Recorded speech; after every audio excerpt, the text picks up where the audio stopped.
the race in his new Alfa Romeo 182, and he must really be on needles and pins now. You see him there to the left of your pictures, and to your right, his left, is the great ex-world champion Niki Lauda in his Marlboro car, who has dominated practice. Behind the Alfa Romeo and Niki Lauda are the two turbocharged Renaults of René Arnoux and Alain Prost. Then Bruno Giacomelli in the second of the two Alfa Romeos, and Nelson Piquet, the world champion, who won in Brazil, who crashed in practice, and away.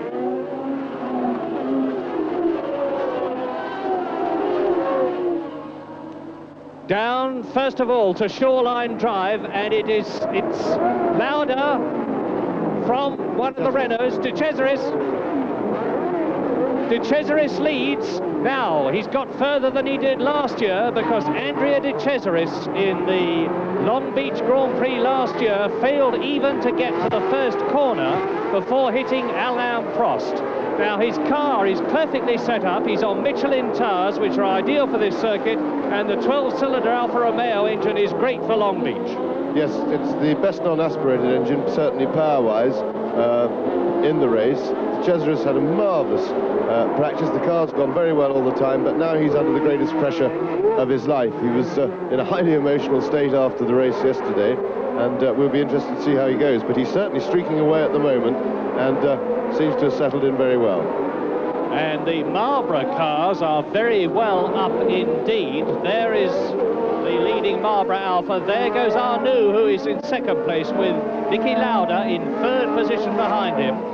And this is the half lap. Don't forget, 75.5 laps. They first of all go round the course, then along Ocean Boulevard. They are now at Le Gazoumet, which is the sweeping hairpin, which leads round to a new section of the course. They're on this section now. It's an extra turn that has been put in since last year. So they are now coming up towards the end of the first full lap. And it is De Cesaris leading down to another new section. This is where Queens used to be last year. Look at the lead that De Cesaris has now over Arnoux, followed by Lauda. Yes, Lauda's looking very comfortable in third place. He absolutely dominated practice here. It was a little bit of a freak result when De Cesaris stuck it on the pole. Lauda only did about 5 laps in final qualifying. He warmed his car up, did a very, very fast time. It was about 6/10 quicker than any of the rest of the field could get. The Renaults finally got it under 1 minute 28 in their qualifying laps, and then Lauda was actually on his way to the press conference, the flag was out, and De Cesaris stuck in this very quick lap. But the moral pole winner and the man, as I say, who dominated practice throughout was Niki Lauda, and he at the moment, with all his experience, looks like he's taking it just nice and comfortably behind the Renault. He'll be in no great hurry to get past. He won't want to see De Cesaris go too far away, but I think that he'll be pretty confident that he can make his moves slowly. It's a long race, it's hard to pass, it's important for him to pick his spot and keep out of trouble, keep everything in good shape. And significantly, that is one of the ATS cars. It looks like Salazar. You can see clearly enough what the trouble is, with the rear wheels smashed off the car. And in fourth position now, it is Bruno Giacomelli. Bruno Giacomelli, so the two Alfa Romeos are in first and fourth places. Tremendous pressure, of course, on the leader, Andrea De Cesaris. He's only 22 years old, ex-kart champion of Italy, Europe and the world. Yes, De Cesaris had a very checkered season last year. His first year in Formula One, he crashed an enormous number of times, made a lot of mistakes, seeming capable of keeping the car on the island. And of course, he's now on the most pressure of all. And what his temptation for an inexperienced driver will be, he's out in front leading the race, and he'll be tempted to try and get away and possibly to attack the circuit too quickly. Street circuits are not the circuits that require really attacking driving. They require very careful, accurate driving, because you're completely enclosed with solid unforgiving concrete walls. But at the moment, he's looking very steady indeed, and the Renault's holding on, but which of course just puts a bit more pressure on De Cesaris. But it will be, in fairness, a surprise, albeit a very pleasant one, if he can hold the pressure and keep the thing on the island. Well, maybe De Cesaris has settled down. Heaven knows, as James said, he had a dreadful season in 1981. He went off, really off, no less than 8 times, and some really catastrophic crashes. But maybe he's worked it out of his system. Last year, he was driving in the Marlboro McLaren team.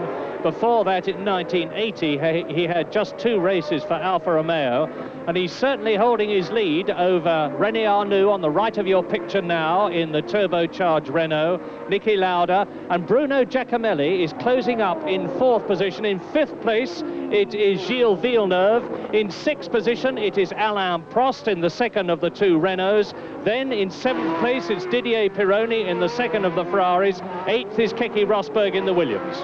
Yes, talking about the Ferraris, Villeneuve's driving, there was quite a lot of excitement up and down the pit road, but Ferrari came out with a fascinating and rather splendid interpretation of the regulations, saying that a wing is allowed to be a certain width, but there's nothing about how many wings you can have. So they've got 2 wings, one each side of the back of the car, which in effect makes a much wider wing than the regulations allow.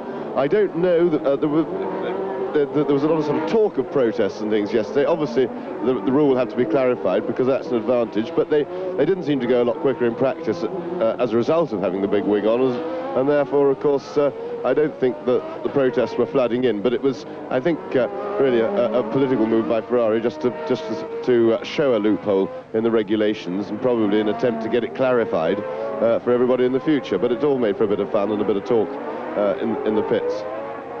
And significantly, the leading 4 cars are on Michelin tyres, which are ideally suited to the Long Beach circuit, because the 2 Alfa Romeos, 1st and 4th, are on Michelin. Niki Lauda, that we are looking at now, is on Michelin, and so is the yellow and white Renault. And now De Cesaris is leading René Arnoux by close on 2 seconds, in fact 2.8 seconds.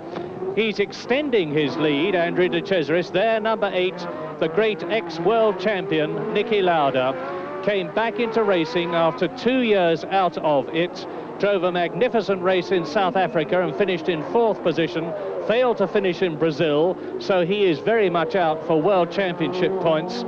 And if I had to be putting money on anybody in this race, and look at the way Giacomelli is closing up, I would be putting it on Lauda.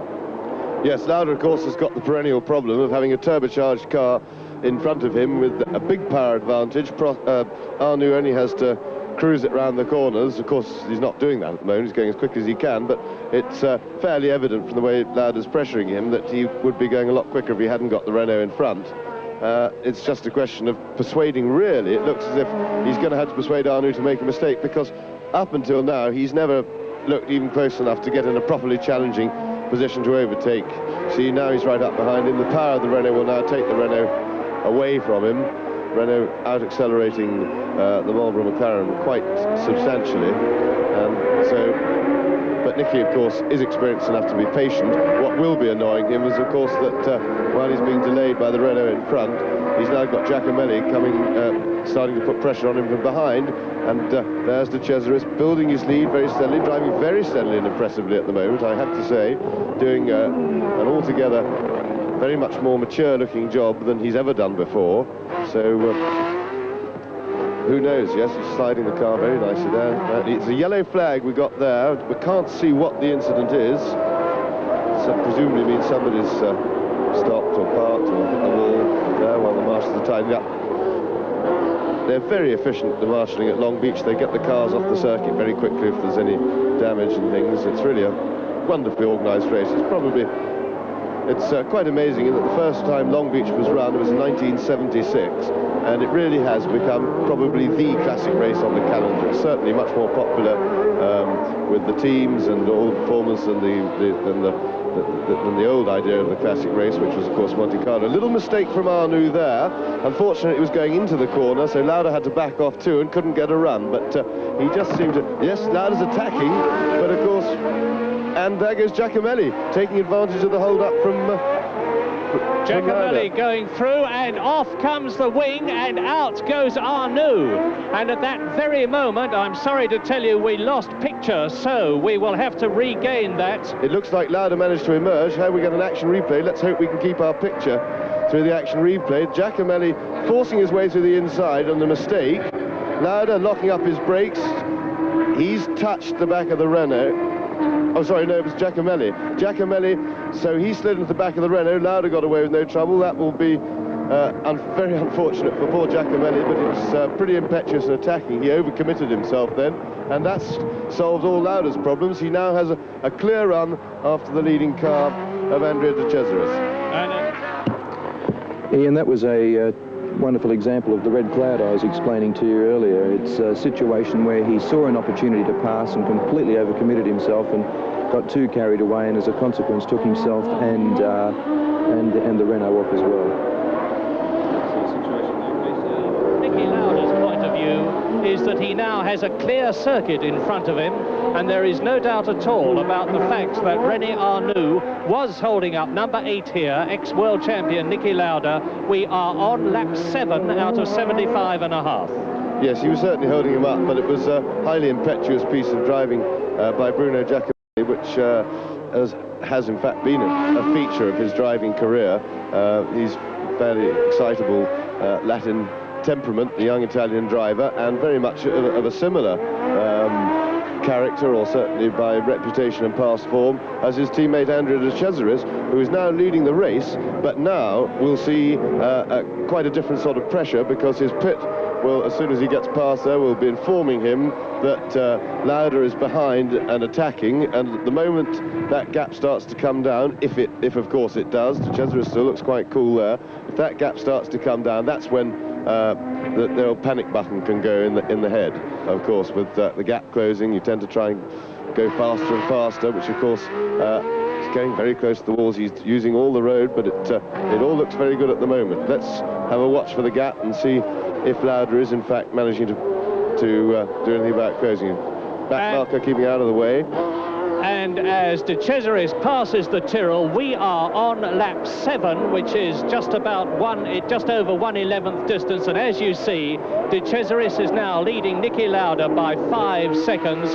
In third position, now that Arnoux is out and Giacomelli is out, it is the Ferrari, the turbocharged Ferrari of Gilles Villeneuve. Then up into 4th place in the Williams comes Keke Rosberg. In 5th position in the second Marlborough, it is John Watson, who has just actually got ahead of Rosberg as I talk to you, and in 6th position it is Alain Prost. That was one of the Ferraris stopped there. You saw the wide rear wing. I couldn't identify. It was Pironi, was it? Yeah, so Pironi stopped for unknown reasons, like mechanical.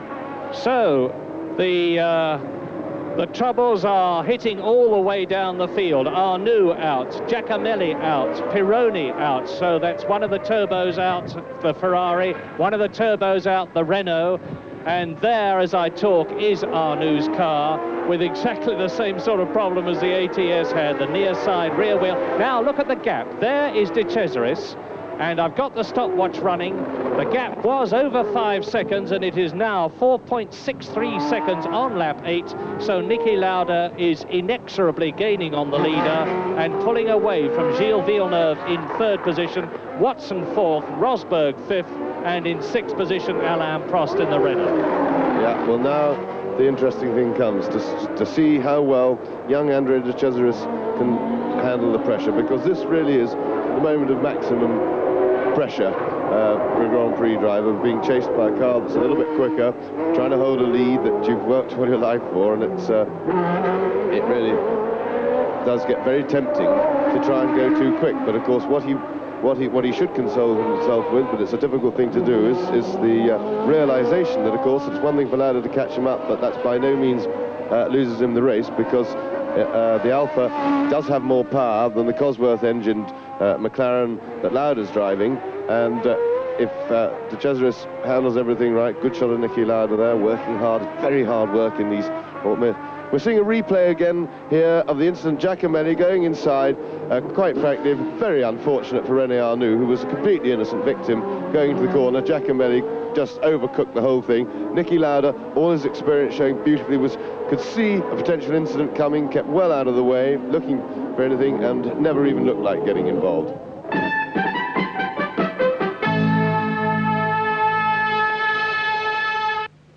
background, I see Nelson Piquet. There's a wonderful scrap developing, third, fourth, fifth and sixth. John Watson, who got the car beautifully set up, as James said, in the warm-up period here this morning. Fastest again on Michelin tyres like his teammates, and that's Prost. That is Prost. We have already seen Arnoux out of the race, and there goes the second Renault, and I remind you that Alain Prost, that we just see getting out of the car to retire, is actually leading the World Championship from Nelson Piquet. Points ahead of Piquet, who is currently in sixth position, closing up on Keke Rosberg, who is in fifth place, Villeneuve, who is fourth, and the man we are looking at, John Watson, who is third. Ahead of them, Niki Lauda and Andrea de Cesaris, and it is the three red and white, seemingly identical looking Marlboro cars in the first three positions, although two of them are actual Marlboros and one is the Alfa Romeo, the lead car of de Cesaris. And it is therefore a V12 engine, de Cesaris, leading the two Ford Cosworth V8 cars of Lauda and number 7, John Watson. There is Watson in the John Barnard designed car, and you can see the difference between the competitors there, between Watson, who is in third place, and Piquet, who is sixth. There is some 7 seconds, or there was, but Piquet is much closer now. Nelson Piquet, who won in Brazil and is second in the World Championship. Watson, the winner in Britain, a man with an enormous amount of experience, John Watson. This is his 125th Grand Prix, and he's won 2 of them. He won in Austria in the Penske in 1978, if my memory serves me right. He won at Britain, and here is that great driver, Niki Lauda, great tactician, great politician, and now let's take the gap, which was 5.44 seconds, and it is now down to just under 3 seconds. So Lauda with plenty of time ahead of him, and he is incredibly fit. He's been training all through the winter, and he claims to be the fittest man on the circuits these days, and that could well be true. And now de Cesaris will be seeing him coming up in his mirrors. Yes, I think de Cesaris could probably see him now anyway. He knows from his pit signals that he's being steadily closed on. But we passed the 10-lap stage, which most of the cynics, I have to include myself amongst those, were not giving much money for de Cesaris to complete more than 10 laps. And so we're all very pleasantly surprised by the young Italian, who at the moment is doing an outstandingly good job. But Lauda closing up, and it'll be interesting to see if Watson is actually catching Lauda or not, now that he's got himself clear of the pack and has got a clear track between the two of them. But Lauda really is driving very, very well. He's approaching it with enormous enthusiasm. He's looking extremely happy and relaxed and thoroughly enjoying himself, which is always a good pointer to really how somebody's feeling. One thing you can't do with these racing cars is drive them well if you're not enjoying it. Well, so there is 22-year-old Andrea de Cesaris, and there is Giacomelli. That is Bruno Giacomelli, who is de Cesaris' teammate, watching the young Italian, 22 years old, in car number 22, leading 33-year-old Niki Lauda in car number 8, the Alfa Romeo. There it is, leading the Marlboro, same colour scheme. And where is John Watson? There is Lauda coming through. There is de Cesaris, I'm sorry. Now, where is Lauda? They're keeping really close on the picture. And they're closing up now on Brian Hinton. That's Brian Hinton in the Orange Arrows car, the British driver. And incidentally, his teammate Mauro Baldi failed to qualify, as did Chico Serra, Paletti, Derek Warwick and Theo Fabi in the Tolman cars once again failed to get in. 2.8 seconds only, and Niki Lauda fastest lap on the circuit so far. I don't remember whether we mentioned it or not, Murray, but of course, just for your information, to identify the two cars, the Alfa Romeo has a black rear wing. That's probably the biggest differential feature, whereas Niki's McLaren, same colour scheme, there it is with the red rear wing. And with de Cesaris past Hinton, Here is Lauda. We are on lap 14 in this 75.5 lap race. Number 22, De Cesaris, leading the man we're looking at, number 8. In second position, Niki Lauda. There is Lauda passing Hinton. It's certainly less than 3 seconds now as they come down to the end of the straight. In third position, it is John Watson. In fourth position, Villeneuve. In fifth position, it is still Keke Rosberg. In sixth position, it is Nelson Piquet. Seventh is Michele Alboreto. Eighth position is Eddie Chiva. And now Lauda is really going to harry Andrea De Cesaris, and this is going to be the ultimate test of the Italian's cool.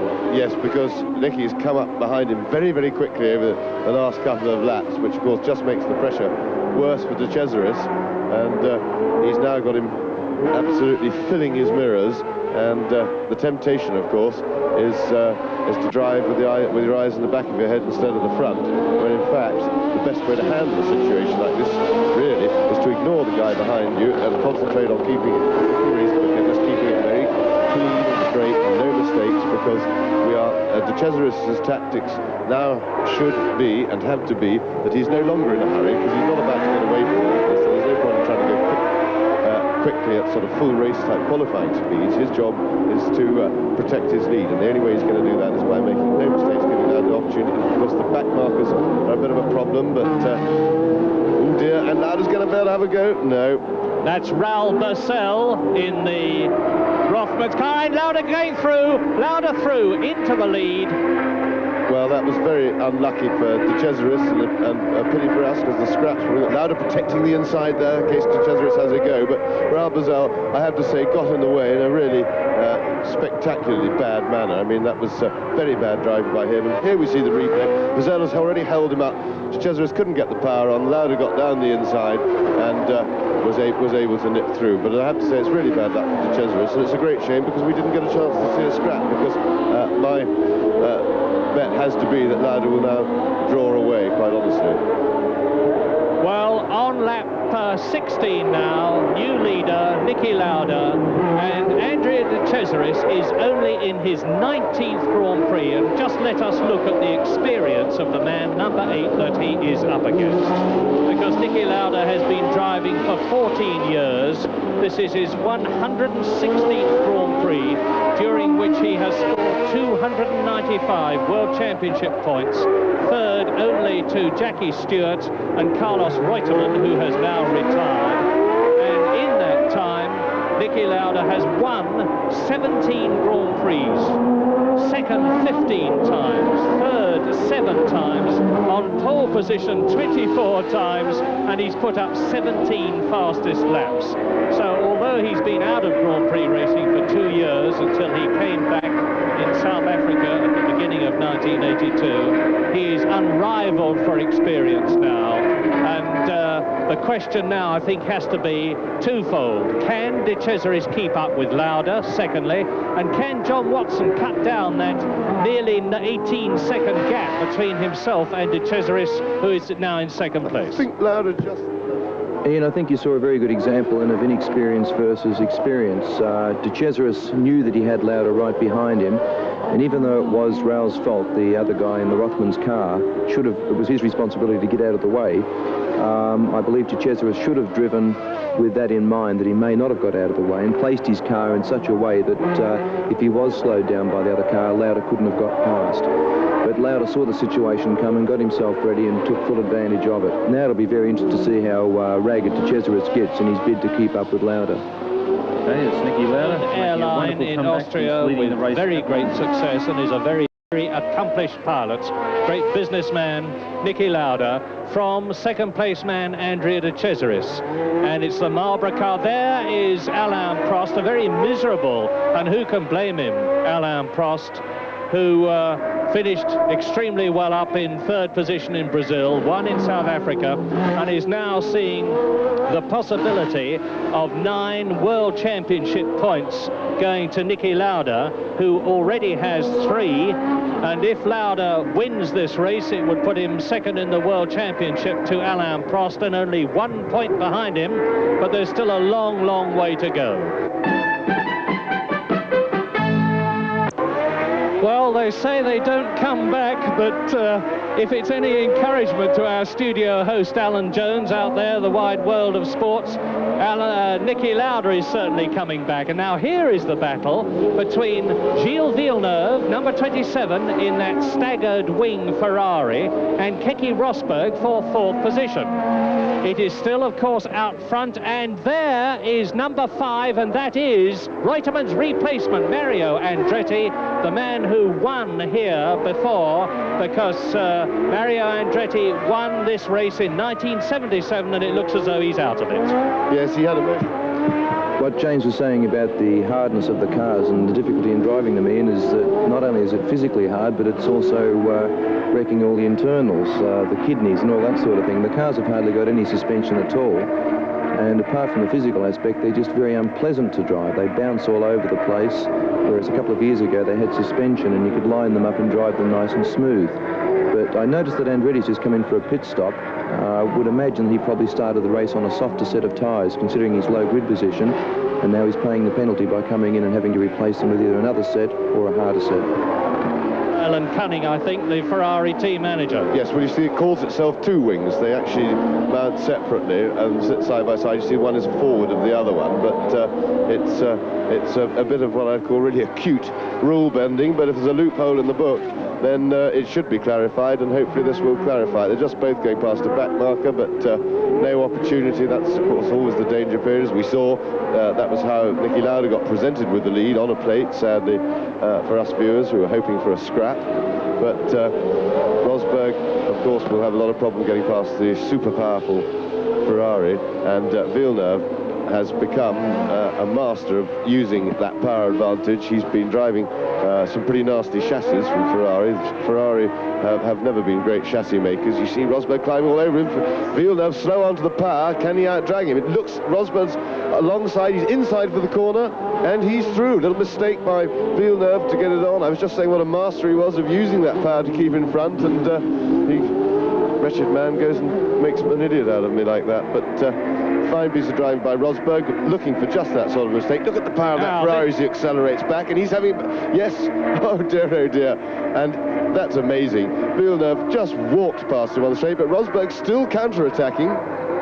And the interesting thing is that although in slowing each other up by climbing all over each other's cars, metaphorically speaking, Villeneuve and Rosberg have got John Watson, who is in 3rd position, in sight, and I think we're going to see a very close battle for 3rd position before very much longer.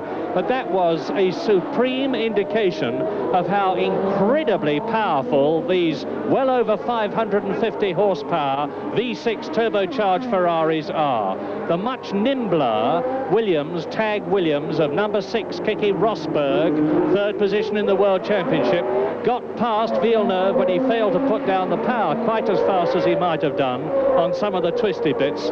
But immediately they hit the shoreline drive section, the fastest part of the course. Villeneuve was able to put his foot down, feed the power through to his Michelin tyres, and sail straight past Rosberg. Well, back into the hairpin again, where Rosberg passed him last time. Let's just see if that Ferrari really is slow around the hairpin. Yes, Rosberg back inside again. Can we see a repeat performance? Yes, we can. But judging by the way things happened on the straight last time, Villeneuve won't be too worried. Now they see they come around this new corner that they put in to slow the cars down on the straight. Villeneuve's a little bit farther behind this time. I think Rosberg has probably got enough air between them. In fact, Villeneuve's actually disappeared out of sight. Where's he gone? Well, there now he is, yes, closing up again, but Rosberg looks to have enough space this time, and he's got the inside for the corner, protecting it. Oops, and Villeneuve got onto the marbles. He spun it, but he stopped. He's still in the race. He's lost very little time, and then there is Piquet, I think, climbing... Sorry, James, that's Piquet right up with Villeneuve, who did exactly the same thing there as he did on the first lap at Queen's Hairpin last year. Queen's Hairpin doesn't exist anymore. It's been taken out of the circuit. But now there is Rosberg in a secure 4th position, a new 4th place man, and behind him some distance is Gilles Villeneuve, and right on Villeneuve's tail then is Nelson Piquet, the world champion, trying for another point. perfect. And here we see it again, the Ferrari, amazing power. He catches Rosberg right up from fully 30 yards behind, and now he's trying to outbrake Rosberg round the outside. The irresistible, irrepressible racer spirit in Villeneuve, but he gets on the slippery stuff. He turned in just a little bit late, and now of course he's on the marbles, but brilliantly controlled. He really does have the most amazing car control, because that would have been a much wilder spin in the hands of most drivers, and he got it right back into the race, and he's not lost very much, but he may well have lost his battle with Rosberg, because Rosberg is now hammering up the exhaust pipes of John Watson by the look of things, and so a battle is now developing for third place between Watson, who holds it at the moment, and Rosberg, who's right behind him. And this is a more evenly matched scrap, because they've both got Cosworth engines, and Rosberg's attacking, and has he got inside? Oops! Ooh, that was a tight one. Now, the interesting thing is that before this race began, Frank Williams had a little chat with Keke Rosberg, who is famous for his powerful style of driving, and warned him, reminded him that after South Africa and Brazil, he only just had enough rubber on his tyres to finish the race, and Rosberg has got to curtail his enthusiasm a bit. This is a very rough course on tyres, and Rosberg is really throwing the Williams about. He's up to third position man John Watson. Yes, of course, this is his breeding being finished. He was brought up on ice, where they learn car control and they learn to throw cars about and get them very sideways. And of course, this doesn't really suit a Formula One car. As Murray says, it puts a lot more wear on all the components. It's also not the quickest way to drive them, but we can't accuse Rosberg of not being quick, so he's certainly managing it from that point of view. But at the moment, he's got to throw it about, because he's having a scrap with Watson, and his main preoccupation for the time being is to try and get by Watson and capture that third place. Well, we are on lap 23, watching the battle for third position between John Watson in the red and white Marlborough and Keke Rosberg in the white and green tag Williams car. Ahead of both of them is Niki Lauda, leading on lap 23. Andrea De Cesaris still coolly holding that second position, now some 4.5 seconds behind Niki Lauda, and there is 33 seconds between De Cesaris and the battle that we're looking at, Watson and Rosberg.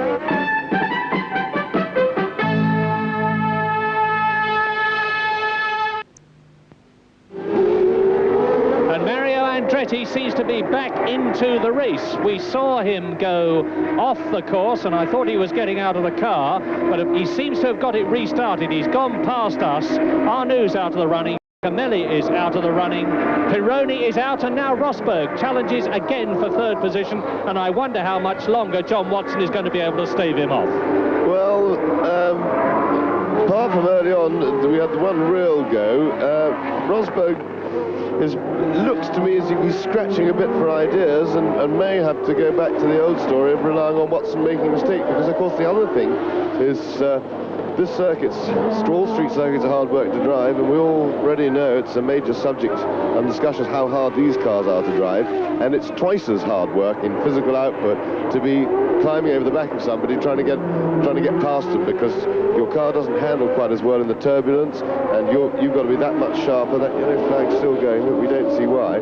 So the question is how long Rosberg can keep up this really hard climbing all over the back of Watson. At what point he's going to have to say, I want to keep it as close as I can behind and just keep the pressure on and hope I can persuade him into a mistake. But of course you've got to keep pretty close in order to pick that mistake up if and when it happens. And all the time, Villeneuve and Pironi are gaining.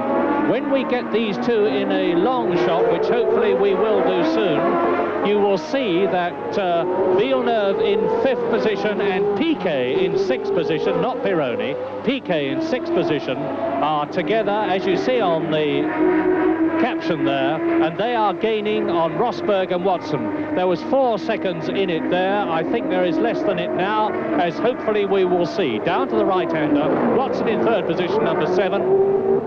Rosberg number 6 in 4th place. It is still Niki Lauda leading on lap 27 out of 75.5, and De Cesaris is still 2nd. Yes, I think Lauda's probably eased up already. It was a feature of his driving before, in that he always seemed to be fairly satisfied with a small lead. I think a lot of drivers, my myself in my day included. Now, who is that?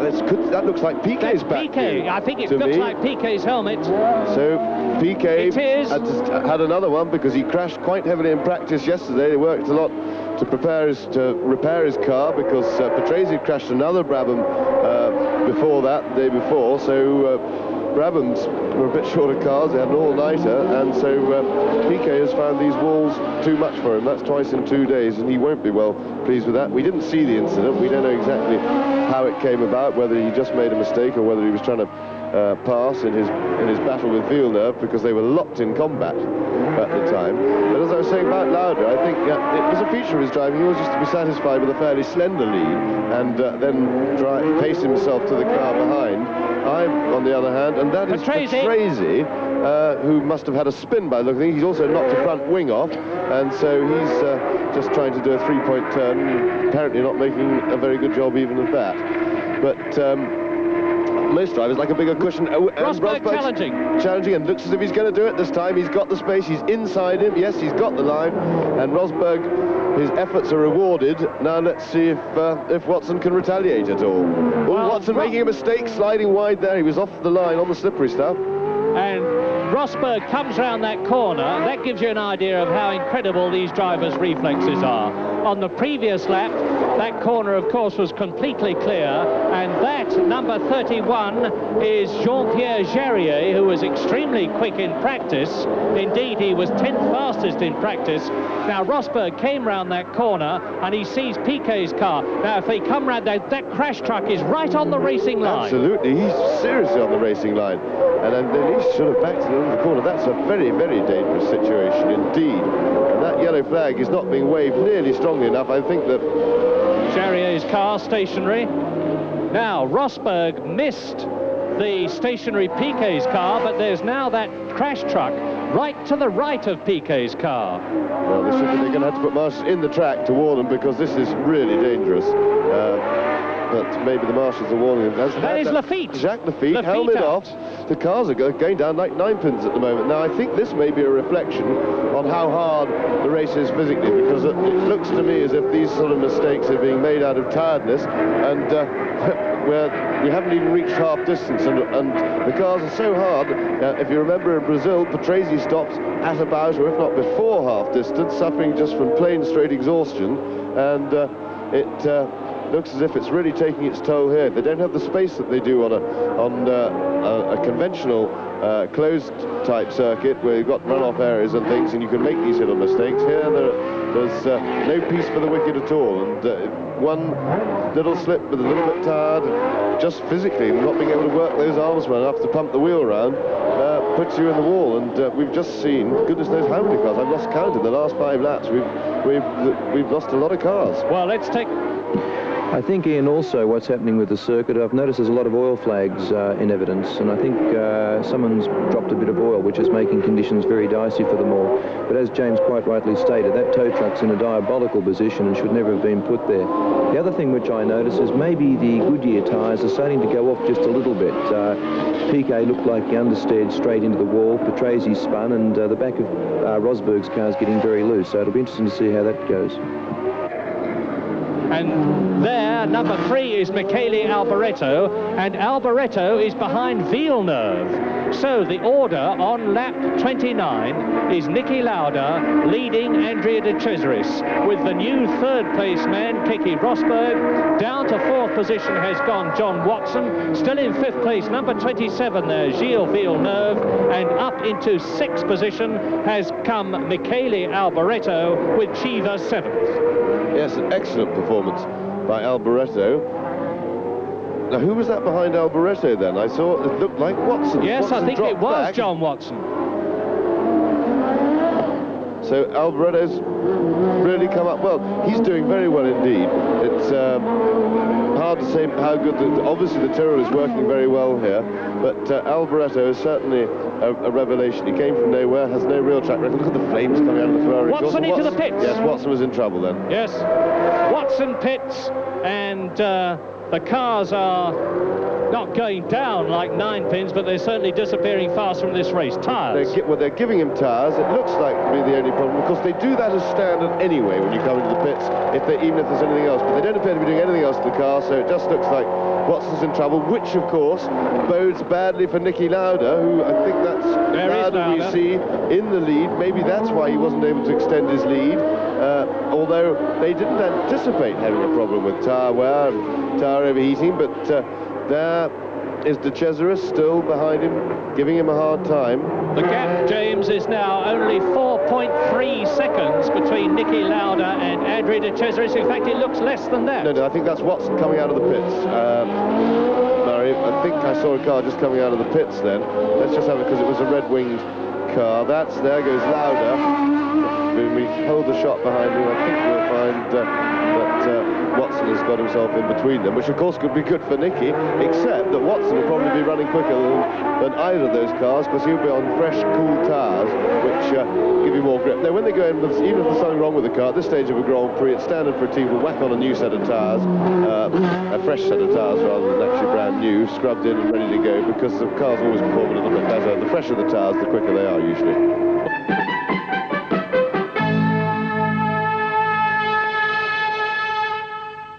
Lauda is on lap 32, 75.5 lap race, so we're still not even at half distance, and there are only really about 12 cars in the running now, 14 on the circuit. There goes De Angelis in the JPS 91. Coming towards us is De Cesaris. There goes the Italian in second place. So he's lasted half the race. Yes, I have to say, a most creditable performance by De Cesaris. I think whatever happens to him now, one would have to say that this has been the outstanding drive of his life. He's done far better than anybody expected, suffering from youthful impetuosity throughout his career, to the point that he was discarded by the McLaren team at the end of last season, and they were even talking of discarding him mid-season. They were so unhappy with his inability to keep the car on the road, and he's in possibly the toughest circumstances that he's ever faced. He's driven almost flawlessly. And his history is, as I said earlier on, like so many of today's drivers, he started off in karts. First of all, he was Italian champion, then European champion, then world champion. Then he moved up into Formula 3, and in 1979 and 80 he was in Formula 2. He won the Formula 2 race at Misano. He drove for Alfa Romeo with the flat 12 engine car in the Watkins Glen US Grand Prix and the Canadian Grand Prix of 1981. Then he switched to the McLaren team, as it was last year, and you've heard what James had to say about that.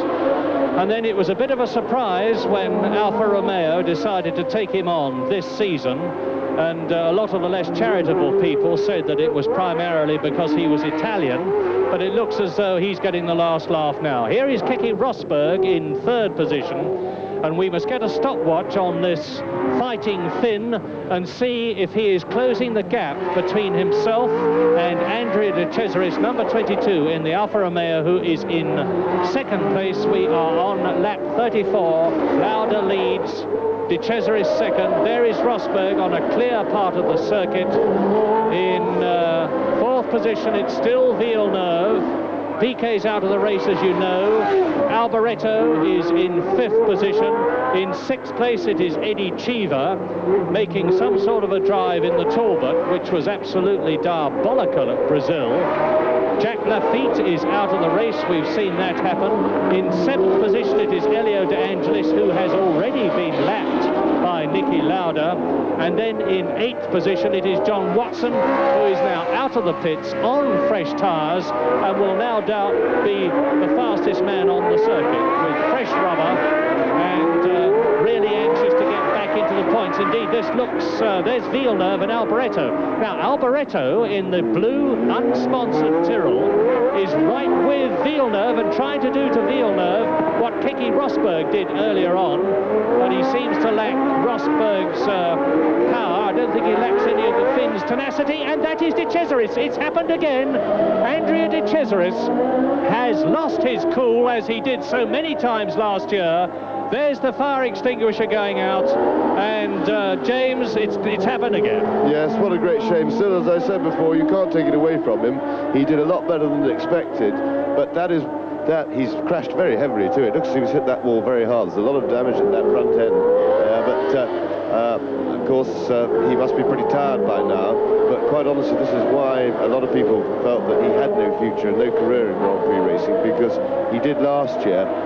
Despite, before every race, exhortations from his team and everybody around him were telling him that there's no hurry, just drive slowly, just what you mustn't do is crash. He seemed quite incapable of not crashing. As I say, he did much better today, but sadly, he's done it again. And quite honestly, you can't win a race if you're not in it, and if you're going to crash, Grand Prix racing is not for you. And it really does look as if De Cesaris, shame though it is, and exceptionally well though he's driven, he was not under pressure at this stage. He was following Lauda, he was in good shape behind him, and he's thrown it away. We didn't see exactly what happened, of course, but and one must, in fairness to him, say it could have been a failure on the car. He may not have made a mistake, and we would be wrong of me to criticise him out of hand until we know the absolute facts of it. But it looks as if he's done it again. Well, a lot has already happened as we come fairly close to the half-distance lap. The half-distance lap is lap 37. My quick mental arithmetic tells me in this 75.5 lap race, and we're now on lap 36. Niki Lauda has got an incredibly secure lead, because he is now no less than 40 seconds ahead of the new second place man, Kenny Rosberg. But if Rosberg keeps going and just stays in second place, he will finish up this US Grand Prix West in the lead of the World Championship. And there is Mike Mansell, who has slowed up Villeneuve and is now being passed by Alboreto, and in the process Alboreto is once again right with Villeneuve, who had pulled away from him. And we're looking now at the battle for third position between the Scarlet 1.5 litre V6 turbocharged Ferrari with flames bursting out of the exhaust pipes behind Villeneuve, and Michele Alboreto for third position. And who's that? That looks like Brian Henton out of the race, climbing. Yes, it's Henton. So Henton in the Arrows is out. He did well to qualify all last season, driving for the Turbo Tolman team. He only qualified for one race in Italy, which he finished. And then he was fired by Tolman, and this year is driving for Arrows. Has qualified here, which he did not do in Brazil. And there is Villeneuve in third position. Now, can Michele Alboreto, 25 years old, there he is, number 3 from Milan, another ex-Formula 3 champion of Europe, and then last year he also drove in Formula 2 as well as for Ken Tyrrell. There is the new positioning, and you see it's 57 seconds now between Lauda and Rosberg. It was 40 seconds between Lauda and De Cesaris, and Rosberg at the time was 17 seconds behind De Cesaris, who has since crashed. So now there is a long gap between Lauda and Rosberg. And that's Nelson Piquet, the last of those cars. No, it's not, of course. Piquet's out. It's Patrese catching Elio De Angelis, and I would not be surprised if we do not even get a full World Championship leaderboard at the end of this race, because with only 10 cars in the running on the half-distance lap, that means to say that 16 have gone out in the first half of the race, 10 left, and that is Elio De Angelis in the JPS 91, car number 11, being chased by Riccardo Patrese. Yes, who, if you remember, we saw earlier had a spin. That's Brian Henton's Arrows just being manhandled away. He's only got one front wing left, but it doesn't seem to be retarding his progress in any way. He's recovered from his spin and is now going at it like a good one. I remember here at Long Beach a few years ago, Alan Jones in the FW06 Williams car had exactly the same thing happen to him that Patrese has had. He had his offside front aerofoil dipping and scraping along the ground, and I gather, although I don't know from experience, that on a comparatively slow circuit like this, the loss of one front aerofoil does not make all that much difference. Indeed, Alan said he didn't even know he'd lost it. Yes, and these days they're more sort of stabilising fins just to get the airflow going under the car. They really do very little the down thrust. That's all done with the aerodynamic shape underneath the car, with the ground effect shape, which gives them their suction and the huge quantity of grip that they're getting. And yes, De Angelis taking the inside line, Patrese leaving about two Italians at each other, hammer and tongs. There's probably a bit of fighting for a bit of national pride here, as well as passing, making it all that much more exciting. Patrese certainly never known to give any quarter in a battle. But well, that looks like I think that's where De Cesaris crashed. I think they just left his wheel and hub lying around, and that's a pretty silly thing to do, because the brake assembly inside one of those wheels, it's a pretty heavy component, and a driver goes off there and hits that, he can do himself a lot of damage. And oh dear, they're really scrapping away. And Patrese's done it though. That was terrific stuff. And De Angelis made lots of feints and ducks and weaves, and Patrese was with all of them, and finally nipped through on the inside. It's not only a battle between two Italians in two different makes of car, of course, it is a battle for World Championship points, because here, as we see the replay of Riccardo Patrese in Brabham number 2, passing his countryman Elio De Angelis in the JPS 91, Patrese moves up into 6th place and moves up into the World Championship points. So he is in the running for one World Championship point, which is one more than he's got at the moment, because he doesn't have any after South Africa and Brazil. Of course, just remembering that miles out front, we've got Niki Lauda, who now, of course, is on purely an endurance run. He's will be very happy, I should think, with Watson having had to go in for tires to have the pressure completely removed, and I should think that Niki is now just nursing everything, nursing particularly his tires, particularly himself and his concentration, and he really has got it on a plate, and it's not the sort of position from which Niki Lauda is known for making mistakes. So now it's up to the car to survive the remaining laps, because nobody's going to threaten him for speed.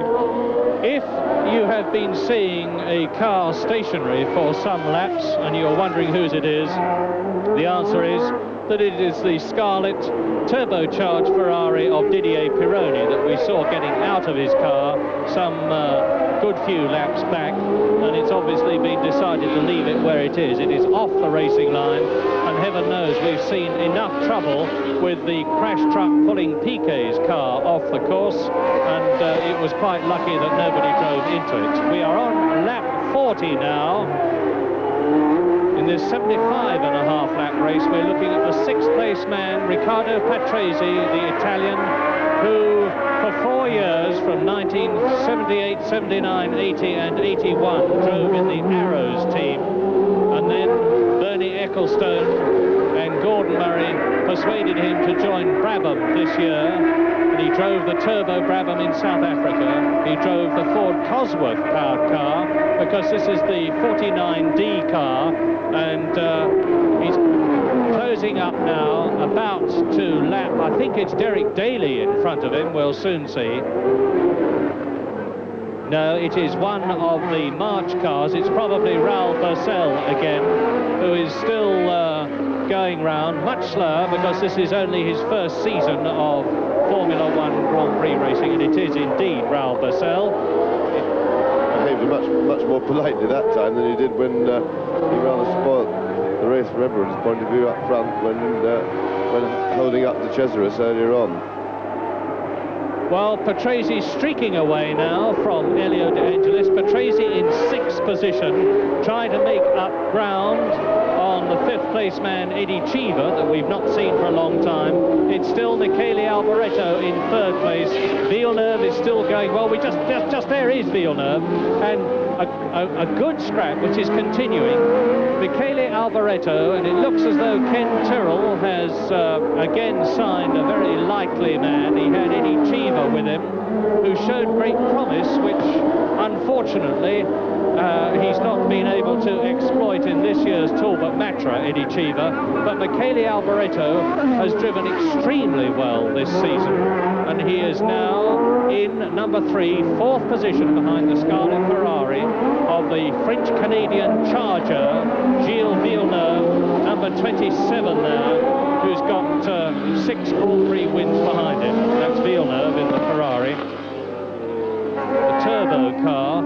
This course at Long Beach, and very wide indeed goes Alboreto. Yes, I think it was just a mistake, nothing wrong. He just looked to me like he got out on what we call the marbles, with off the line with all the dust and rubber dust that goes down. You get on that, because he had to slow right down, and he was skating about, and he just managed to avoid the wall.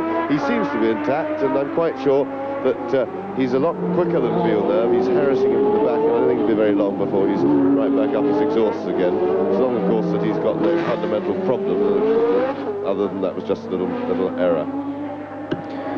As the race progresses, Ian, the cars throw rubber from their tyres, and any dust or oil build-up that was on the racing line gets gradually thrown out to the outside, and this is what we call the marbles. And if you miss a gear or leave your braking a little late, the car has a tendency to run a little bit wide, and you get onto these marbles, and it's just like driving a normal car on ice. And this is what we'll find as the race progresses. It's you have to stay on line on this circuit, because of its tight, twisty nature, it has a tendency of throwing more and more rubber to the side, and I think this has probably been the cause of 1 or 2 casualties so far. And Niki Lauda now is far from slowing down, going quicker than ever. He's obviously decided that the pace he's going is one at which he is perfectly happy, and with that lap of 1 minute, just over 1 minute 30 seconds, he is 4 seconds slower than the fastest lap in practice put up by Andrea De Cesaris, and about 3 seconds slower than his own fastest lap in practice, which was the second fastest lap of all in the 2 practice sessions. And Andrea De Cesaris only punted Niki Lauda off the pole position in the very last lap of the afternoon yesterday.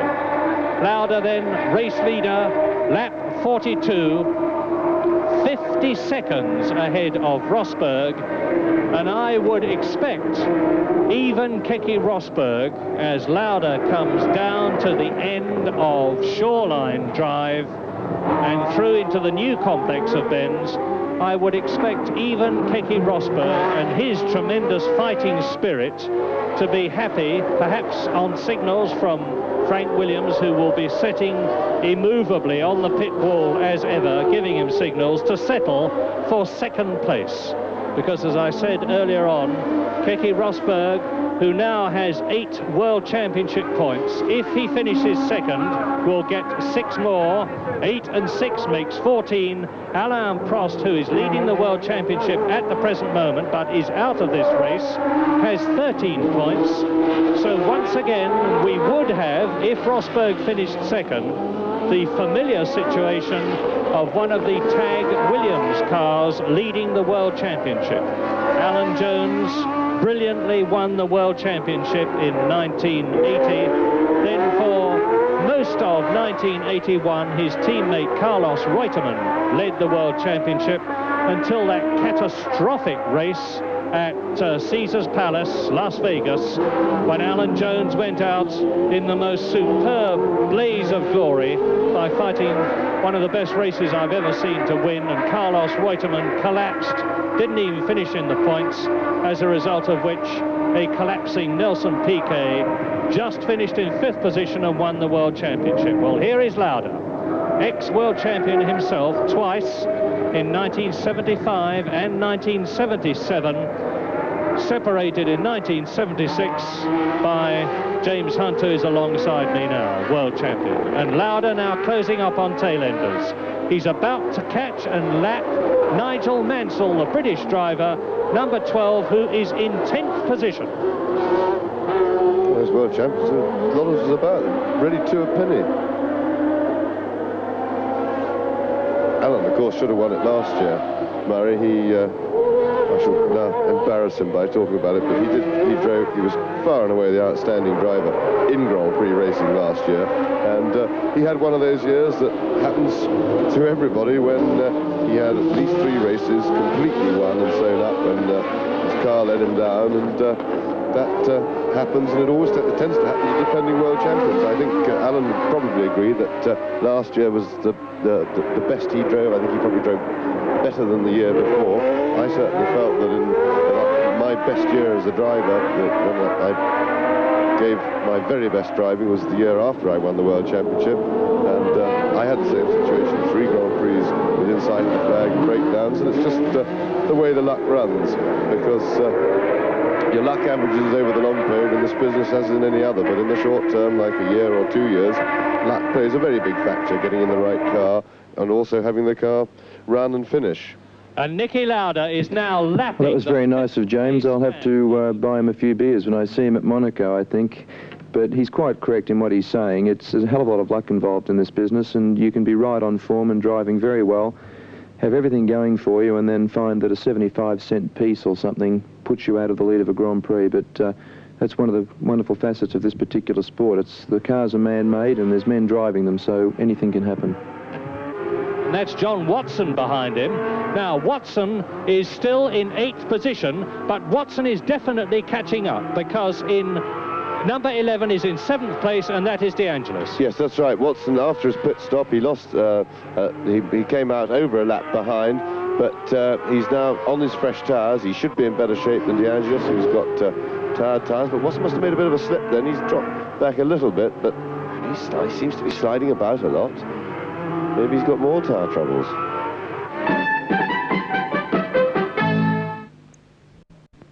Let's recap on what has happened in the last few minutes, because Eddie Cheever, having been caught and lapped by the race leader Nicky Lauda when he was in 5th position, has gone into the pits for tyres in his Talbot Matra car, and so now on lap 48 in this 75.5 lap race, as we look at Keke Rosberg motoring smoothly along in 2nd place in the Tag Williams car.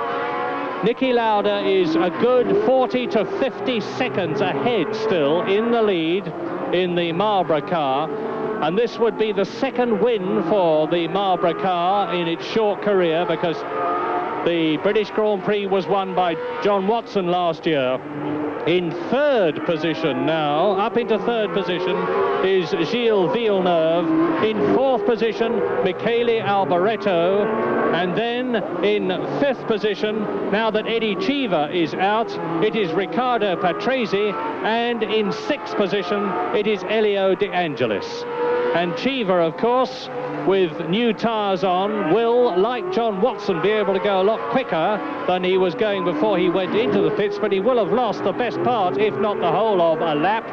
Keke Rosberg coming out into Shoreline Drive, out of the new section of the course. He's into it now, the right and the left. This loop is entirely new since 1981. And there is Villeneuve, and Alboreto is ahead of him. That looked like Michele Alboreto. I just caught a flash of the blue car, in which case, now, are they going to let us see the car in front of Villeneuve? There is Gilles Villeneuve, who is either in 3rd or 4th position as he comes into Shoreline Drive. So Keke Rosberg in 2nd place has got the full length of Shoreline Drive ahead, and there... It was certainly blue, so it was the right colour. We missed it, and in fact, Alboreto certainly isn't behind Villeneuve as he had been for some time. So I think it's reasonably safe to assume, right, because he would have had to stop. We can't quite get a glimpse far enough up the track to identify it. Well, yes, it's Alboreto, somehow or other. There is that... no, it's not. It's not. It's Chiva back in the race. So Alboreto is still behind. There is Chiva, and there in third place is Villeneuve. Yes, but that means that Alboreto's disappeared somewhere, so I'm afraid we've lost track of exactly where he's got to, because he was climbing all over the back of Villeneuve's car. And so does this mean Alboreto's had to go in for tyres or something like that, or has dropped back to the tyres? I think he's just dropped back a bit. We'll soon see, because Riccardo Patrese in fifth position is due with us, followed by the sixth place man. We're on lap 49 now.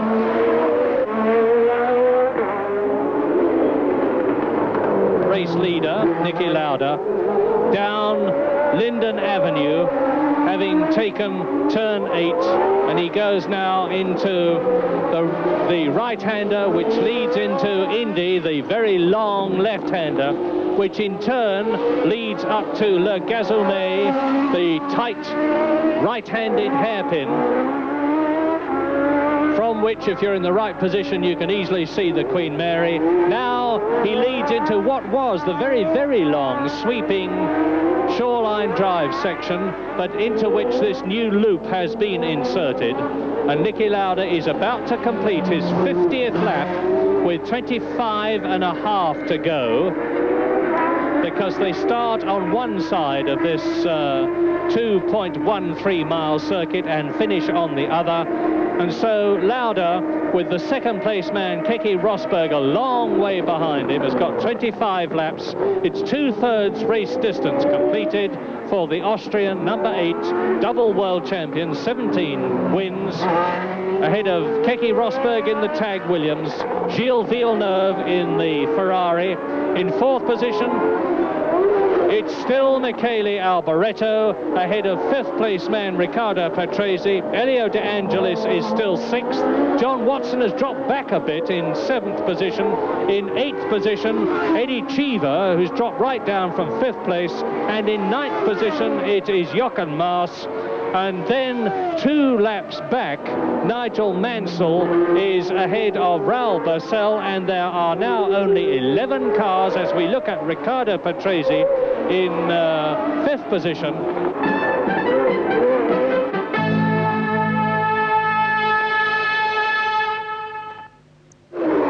Well, they may not have been quite as quick, but the Goodyear runners certainly seem to be surviving more healthily on their tyres at the moment.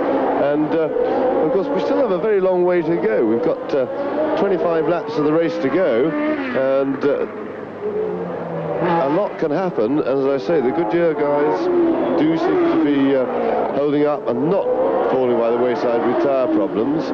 So it'd be interesting to see just what happens over this comparatively long distance still left. Yes, let me not be a prophet of doom, but a lot of the Michelin runners have gone in for new tyres. Watson's gone in, Cheever's gone in.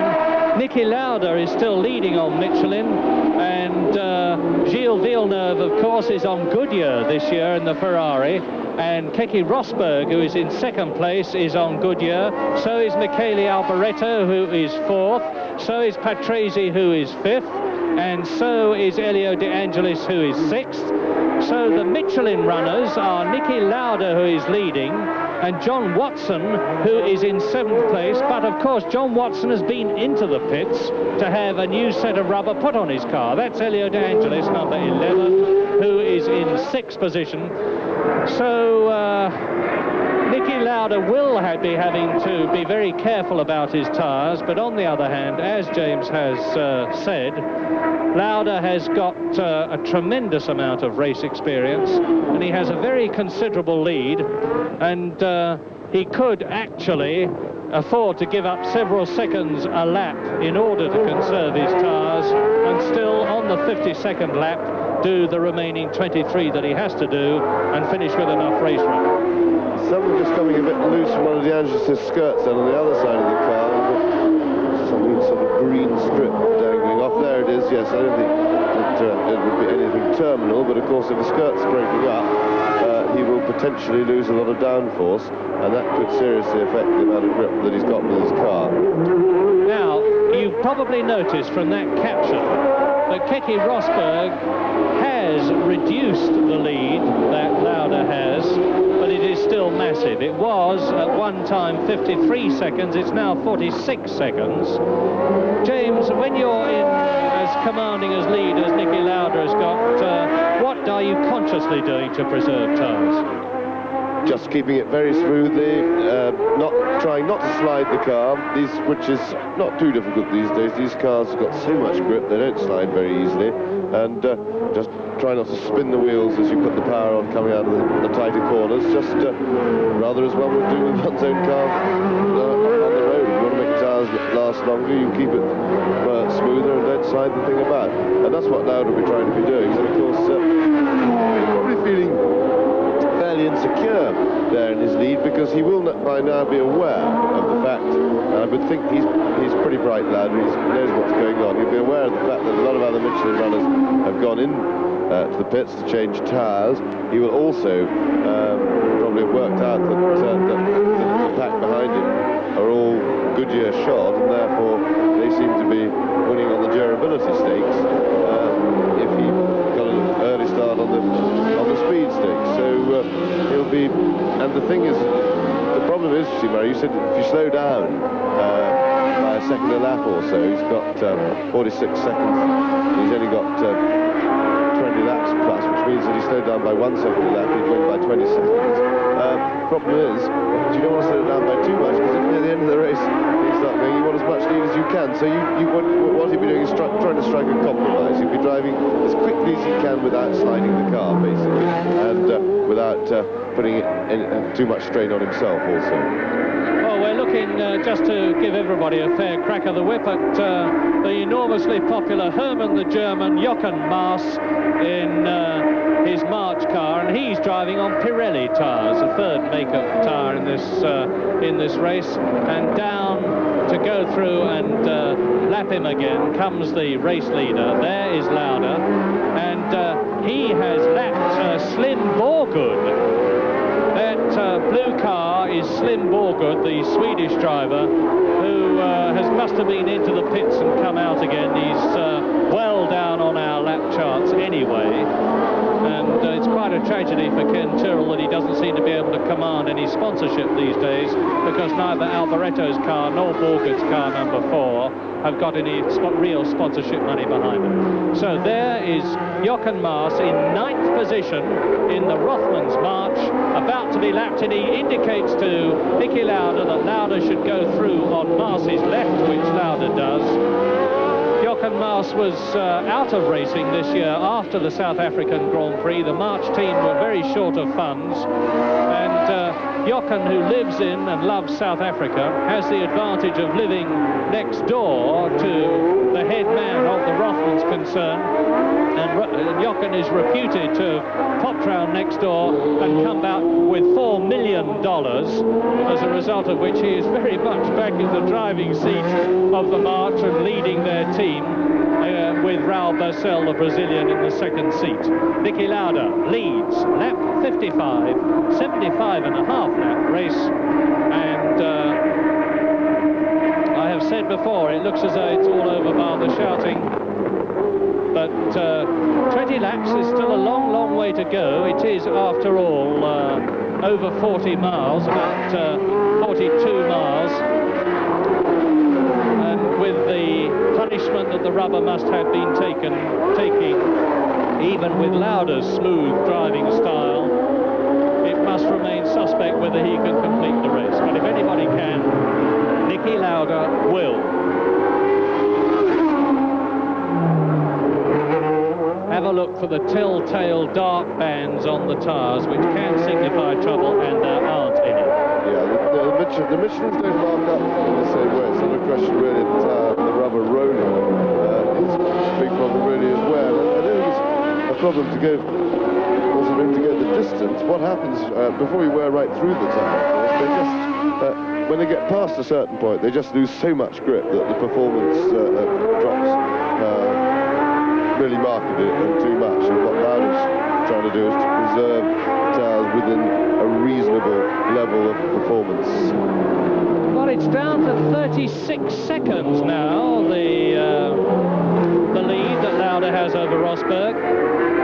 that's pretty typical of Lauda's style. He was never frightened to let his lead be chipped away at it, and that doesn't, to me, yet signify that he's in any difficulty with his tyres. He'll have it all plotted out. That 20 laps to go, 36 seconds. That gives him nearly 2 seconds a lap to play with, to come back towards Rosberg with. It's quite like Nicky to be coming back deliberately at a second a lap, and particularly he'd be very happy with a second a lap if he wasn't sliding the car around at all, and I think that's the sort of pace, just over a second a lap, that recently he's been losing ground at. But as I say, if he's not having to slide the car and he feels that his tyres are functioning all right, he's not going to be unhappy with that. And Lauda is now catching, as we look at Rosberg in second place. Lauda, the leader, is catching Michele Alboreto, who is in fourth position. And Lauda is very soon going to have lapped everybody up to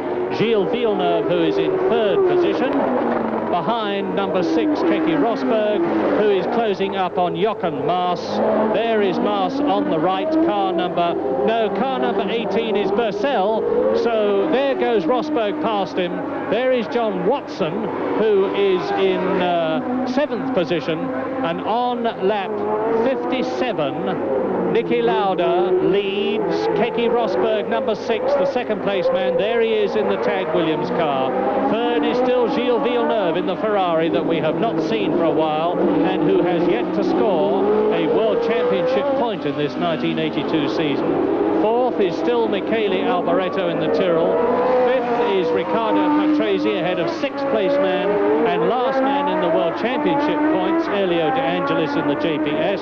7th and dropping back is John Watson in the Marlboro. 8th is Eddie Cheever, who has been in for tyres, and in 9th position it is Nigel Mansell in the second of the JPS 91 cars. Then there is Jochen Maas. Raul Bercel is behind, a lap behind, and he is the last competitor actually to be running on the course, of which there are now 11 out of the 26 who started. There the caption, 20 laps to the end, and Lauda is 36 seconds ahead of Rosberg, who is, well, a good half minute, 40 seconds ahead of Villeneuve. So the interest in the race now has to be how much Lauda is pacing himself in the know, and whether this man, number 6, Keke Rosberg from Finland, driving in his first season in the Tag Williams car, can catch up on Niki Lauda. Rosberg 5th in South Africa, 2nd in Brazil in both races, only finished with the minimum of rubber, and he's certainly taking it out of his Goodyear tyres in this US Grand Prix race at Long Beach. And of course the Goodyear concern, being an American company, will be, to put it mildly, very anxious not to be beaten by a car carrying the French Michelin tyres in their own home country.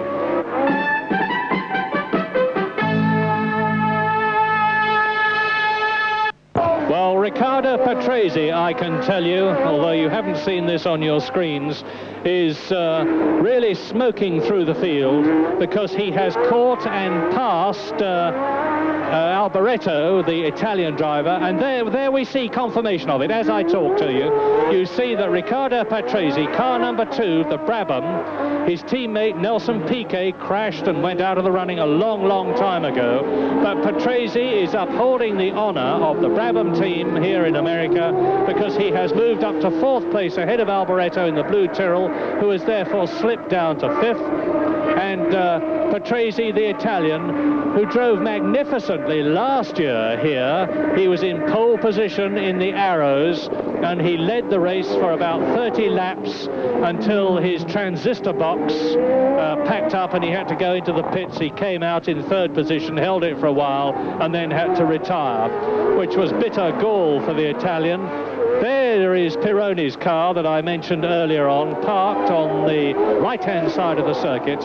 And now Alboreto in the blue Tyrrell, number 3, the 25-year-old Italian, there he is dropping back behind Patrese. He is in 5th position, and Patrese is now doing his level best to catch up with Gilles Villeneuve, who is in 3rd position in the Ferrari. But without, I must say, very much chance of catching him, because we are now on lap 61 out of 75 and a half. And it is still Lauda in the Marlborough with the Ford Cosworth engine. The greatest engine, without doubt, in the history of Grand Prix racing. And if it wins today by powering either Lauda's car or Keke Rosberg's car, it will have won the Ford Cosworth V8 engine designed by Keith Duckworth, an incredible 146 Grand Prix, which is far, far more than any other engine.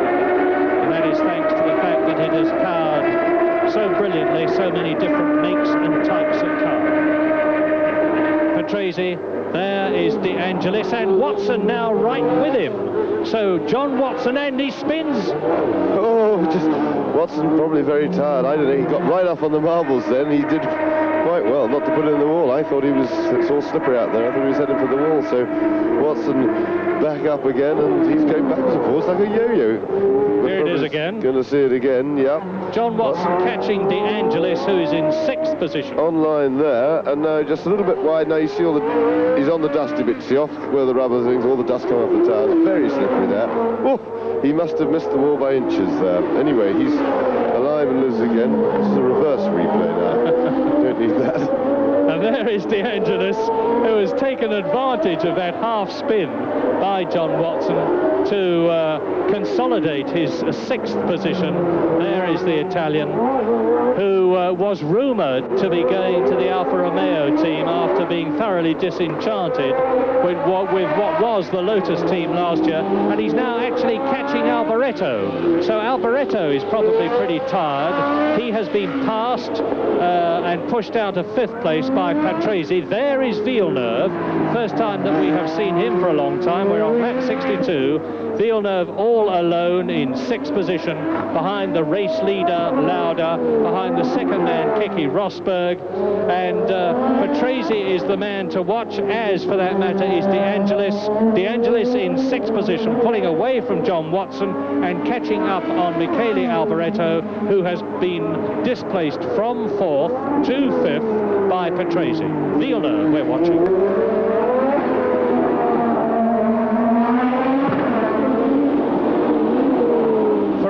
Were the, you see the flames punching out of the exhaust pipes as he goes over onto the overrun, and whilst it was Renault, neither of whom, Prost's car and Arnoux's car, both out of this race, who pioneered the turbo car. Look at the flames coming out of Villeneuve's exhaust pipes there. Renault pioneered the turbo cars, but last year Ferrari decided that that was the way to go and brought out their V6 car for a full season. This is the Ferrari 126C2 model with, like now, the Marlborough cars, a carbon fibre chassis designed by Englishmen with the unlikely name of Dr. Harvey Postlethwaite, but it really is his name. Lauda leads then. There's the gap, 34 seconds now between Lauda and Rosberg. That was on lap 61, and we're now on lap 63. Villeneuve some 40 seconds behind Rosberg, and then Patrese 4th, Alboreto 5th, De Angelis 6th, Watson 7th. In 8th position it is Nigel Mansell that we have just seen. In 9th position it is Jochen Maas. In 10th position Raoul Bursell, and really there are now only those 10 cars effectively in the race. 10 out of 26, Patrese, and that looks like Slim Borgood behind him, who has been lapped by the Italian. So both the Tyrrells are still in the running.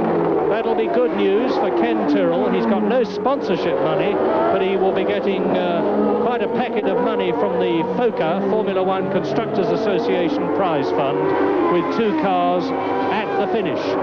But it's not, it's Alboreto. Alboreto has done a banzai charge, and he's closed right up now with Riccardo Patrese in 4th position. And in front of Patrese is Niki Lauda, Yes, I think Lauder will just let them go and let them unlap themselves. You don't want to get tangled up in a battle. Well, this may seem a little dull if the winner is letting them through, but it's a mark of Niki Lauder's ice-cool tactical brain. He knows exactly where he is.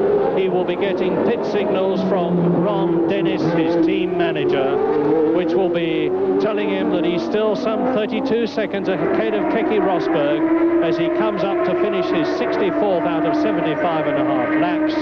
And Niki will know that he's losing very little, if anything. Yes, and he lets Patrese through, no doubt about it.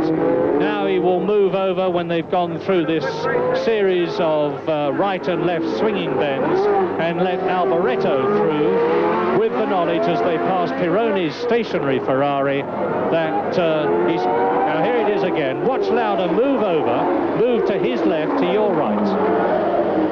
Yeah, he just braked early and predictably let Patrese through. He doesn't want to get involved in any aggravation, and he certainly isn't racing them. No, in fact, he's just letting out. Yes, he's keeping to the side now, letting Alboreto have the line, letting them get on with their race. Well, Alboreto will be able to say, I passed Niki Lauder during the US Grand Prix West, but Lauder a long, long way ahead of him. And he's now on his way to his 18th Grand Prix, and that will move his points up to 304. He's 26 seconds now ahead of Rosberg, and there are 7 laps to go. So no, he's quite safe. He's very, very safe indeed. So that will make him 304 World Championship points. And I think that will actually move him back into second place in the all-time point standings, because Jackie Stewart is the highest number of points ever and the highest number of Grand Prix, 27. 10 laps to go. There's the gap, 22.281 seconds between Keke Rosberg, who is second and still trying to catch that man, number 8, Niki Lauder.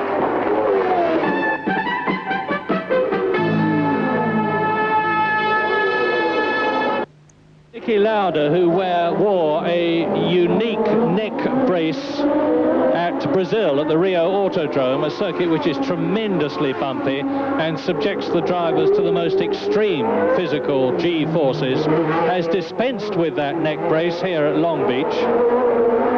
Yes, the strain on the neck at Long Beach is nothing like the problems that for all the drivers that they were having in Brazil. Being a street circuit, the cars probably get the biggest G-forces in much faster corners than this, over 100 miles an hour, especially with a little bit of banking. These stir corners, they're not getting so much downforce, you see, not so much suction, because they're not moving through the air fast enough to get the aerodynamics really working. And so they don't... the G-forces here, the neck problems have basically gone away for the drivers. I'm sure they'll be back. And of course, the hard training they went through in Brazil with 2 weeks to recover, they've all probably got slightly stronger necks by now.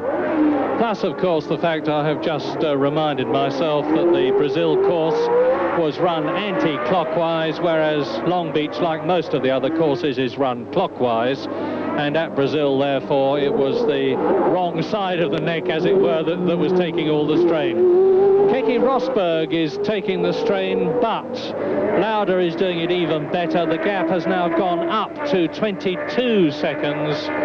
So it really does look as though on lap 69, 75.5 lap race, it really does look as though Niki Lauder, world champion in 1975 and 1977 in Ferraris, has got the measure of Keke Rosberg. That's the confirmation of it. My 22 seconds was on our hand timing. It was 0.2 of a second out, which isn't bad in comparison with the computerized timing. So there is Rosberg, 5th in Brazil. Sorry, 5th in South Africa, 2nd in Brazil, and on his way to 2nd here at Long Beach. This is most definitely the last race of this wonderful Patrick Head designed FW07, Frank Williams 07 Tag Williams car, because the FW08 will be appearing at the next Grand Prix at San Marino in Italy in 2 weeks' time. Rosberg has already gone incredibly fast at Brands Hatch, and the Tag Williams team reserve driver, Formula 3, now Formula 2 man, Dr. Jonathan Palmer, has this week in the FW08, there is Niki Lauda still leading, well away of course. Jonathan Palmer did a lap at Silverstone this week in the FW08 at over 151 miles an hour, considerably faster than the all-time lap record. Yes, the great shame of it, talking of Jonathan Palmer, is that he's got himself signed up under contract for Formula 2 races, and there's now an available seat for him in the Williams team, which he definitely should be taking. His career is absolutely ready. It's a golden opportunity, and the poor guy must be being driven mad. But I hope that Frank Williams will be able to do some sort of a deal with his Ron Toranak, who has him under contract for Formula 2, and even if not, I think I would very much like to see Frank put Jonathan in the car for what races he can do, because he's a very promising driver, and the time is right, and their new car does sound, from all reports, to be absolutely fantastic and going very, very well in testing. As we watch Niki Lauda, the race leader, with just 5 laps to go, in case you are mystified of all this talk from James and myself about a spare seat in the Williams team, it's worth telling you, those of you who don't know, that the great Argentine driver Carlos Reutemann, who retired at the end of last season and was persuaded to come back, there is Keke Rosberg, decided after the Brazilian Grand Prix 2 weeks ago that he really had enough, phoned Frank Williams and said, "Frank, I am definitely retiring," as a result of which Frank Williams put in some frantic telephone calls and got Mario Andretti to drive for the first time in one of these FW07 cars here at Long Beach, and Andretti retired some time ago in this race, and it's questionable whether we will be seeing him in the Williams team again, because Andretti is very much committed to his American kart racing, C-A-R-T, that is, not the little ones. And there goes Lauda. Well, the gap's come down again, 1.3 seconds, but that's really no indication at all, because Lauda is now on lap 72.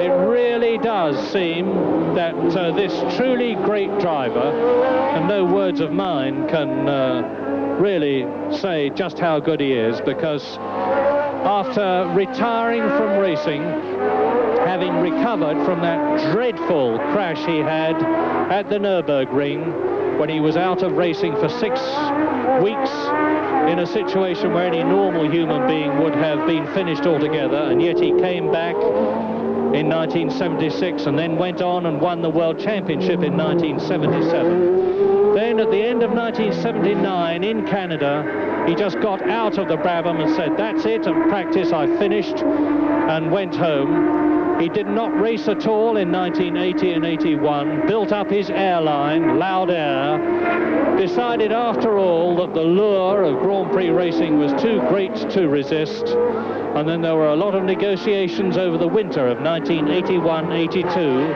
between Niki Lauda and several team managers who were only too anxious to employ this great Austrian, and it was the Marlboro McLaren team that got his name on a contract, and how very, very happy they must be feeling, because he was straight back into the swing of Grand Prix racing in South Africa after having been out for 2 years, and finished in 4th place. In Brazil, he got punted off the circuit by Carlos Reutemann, which may well have led to part of Reutemann's decision to retire.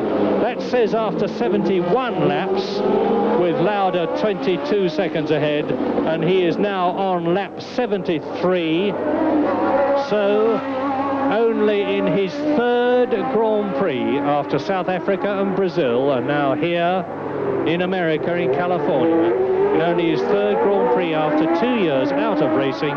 It looks as though, with just 2 laps to go now, when he comes out of this loop and goes into the Shoreline Drive section, Niki Lauda will be well on his way to finishing this race. And what a wonderful drive it has been.